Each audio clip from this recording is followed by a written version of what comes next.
కలియుగంలో కలి బారి పడకుండా రక్షింపగలిగినది ఇది భగవన్నామం. అంతటి శ్రేష్టమైనటువంటి భగవన్నామాన్ని ఎవడు పట్టుకుంటాడో వాడు ధన్యాత్ముడు. యమధర్మరాజు గారు దూతలందరికీ సమావేశం పెడతట. పెట్టి ఎవరి జోలికి వెళ్ళకూడదో, ఎవరిని ముందు తీసుకురావాలో చిట్టా చెప్తుంటాడు. పరాకు పడకండి, గుర్తుపెట్టుకోండి అంటుంటట.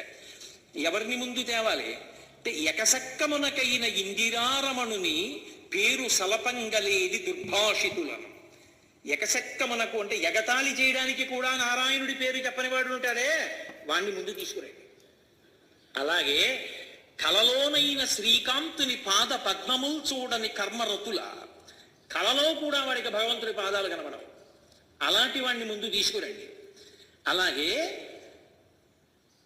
కేవల కథాప్రశంసకునైన కృష్ణ కథాప్రశంసకు చెవి యొగ్గలేని